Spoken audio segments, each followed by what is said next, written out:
I was thinking about the devil a while back, and I really don't think about him much. I'm actually more concerned about my own beliefs than what the devil's doing.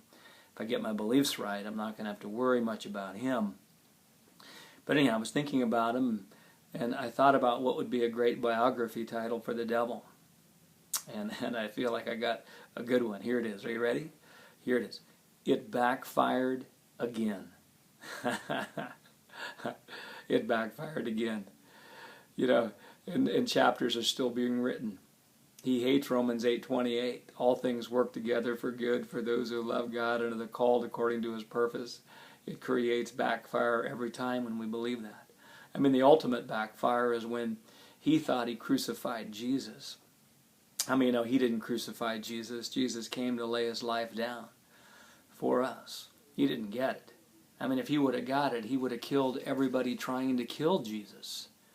But he didn't get it, and Jesus died. They were throwing a party in hell, and there's a lot of videos I want to see, but when I get to heaven. But one of them is when there's a knock on hell's door,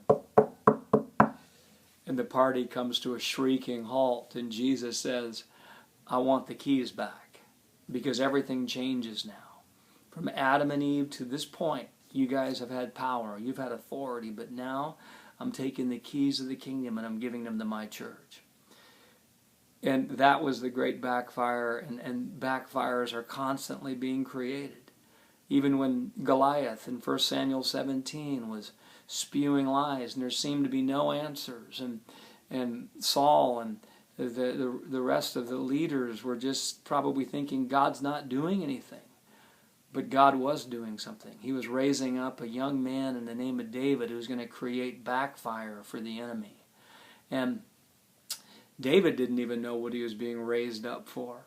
You know, and I just say that to you today. You're being raised up for something bigger than you know.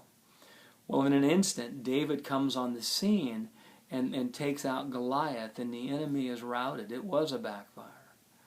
Let me close with this. How many believe if Jesus gave a prophetic word, it's probably a good word? He said in Matthew chapter 16, I will build my church, and the gates of hell will not prevail. Let's just laugh at this lie. The gates of hell have prevailed against the church in my nation. It's ridiculous.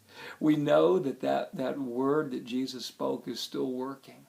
And God has solutions right now in your nation, in your church, in your family, in your life that you don't even see, but the backfire is coming. And I declare you're part of God's great backfire against the enemy in the days ahead. May the Lord bless you.